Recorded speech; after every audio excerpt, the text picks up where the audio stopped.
Asalaamu calaykum waraxmatullaahi wabarakaatu daawadayaal kusoo dhawaada channelkeena FF Official. ugu horeyn waxaan idinka codsanaynaa inaad channelka subscribe inoo saartaan gambaleelkana furataan si aad ula socotaan barnaamijyada xiisaha badan ee aanu halkan idinku soo gudbin doono.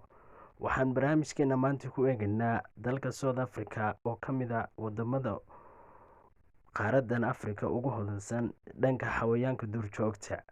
Haddaba dalka South Africa ayaa badiba ah dal ay aad ugu nool yihiin duurjoogtu, kuwaasoo noocyadooda ugu halista badan ay aad u joogaan. Halkani waxaa hadda indhihiinu qabanayaan qaar ka mid ah loo dibadeedani waa labada xabo oo maraya meel biyo mareena oo raba inay qarka kale u tallaabaan. Ma garan karaan laakiin halista la soo wajahmi karta nafahooda, kuwaasoo si daacadnimo u soo tallaabaya. Haddaba halkani iminka waxaa ka soo booday mid ka mid a goolaha kuwooda dhadiga ah iyo hal yar oo caga baruura, bahalkii halista badnaa ee dhurwaaga oo halkaasi isaguna iskaga soo habarwacanaya, rabana inuu weerar ku qaado xabadan yar iyo hooyadeed. Haddaba talo ma u suurtageli doontaa mise waa ku qudaroobi doonaa? Indhaha ku hayno. Haddaba waxa ay ka dhex tallaabeen biyihii webiga, kuwaasoo dhanka kale uga tallaabay iyadii caga baruurkeedii.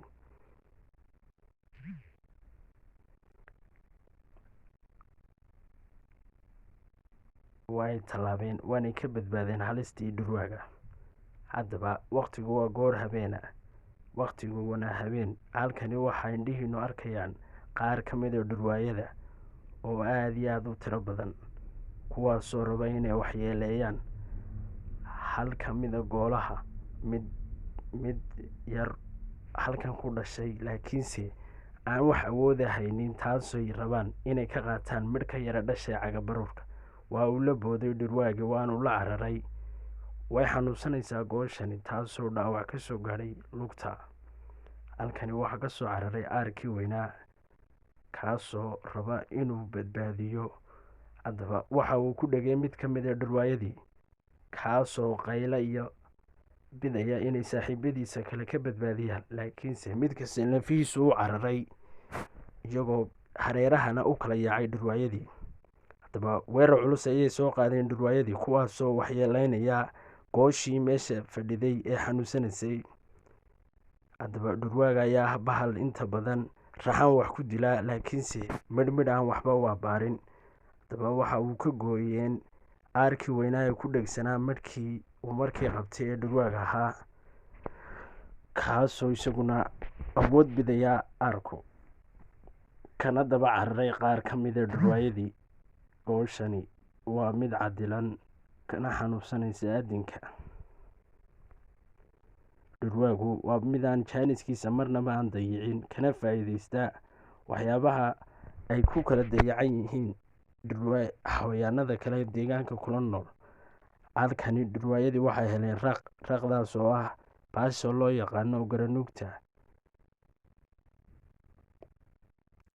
Haddaba way ka eryanaysaa. kanaad arkaysaan ee foolka jabale waa mid uu xalay toole dhaawac uu ka soo gaadhay dagaalkii ay isku qaadeen kooxdii libaaxyada ahaa ee xalay toole weerareen. haddaba dhurwaagan ayaa soo cararay, shabeel ayuu ku eryaday mid ka mid a ugaadha yaryar ee ku nool deegaanka. waxa uu rabaa inuu sii caydhiyo shabeelka goobta jooga, kana fogeeyo eryaday taallo raqdu. bahalka dhurwaaga ayaa ah bahal aan toos waxba u ugaadhsan, inta badanna ku daba nool xayawaanada kale ugu halista badan ee deegaanka jooga, kuwaasoo inta badan ku nool yahay libaaxyada iyo raqahay dhigaan dhulka inuu ka daba feento. bahalkan dhurwaaga ayaa ah bahal halis badan, kaasoo xitaa lafaha ruuga oo midhaan ka reebin. waxaan barnaamijkeenii maanta kusoo afmeeranaa intaasi. la soco qaybaha dambe aanu inii soo gudbin doono. asalaamu calaykum waraxmatullaahi wabarakaatu. aad iyo aad baanu idin salaamanaa dhammaantiin.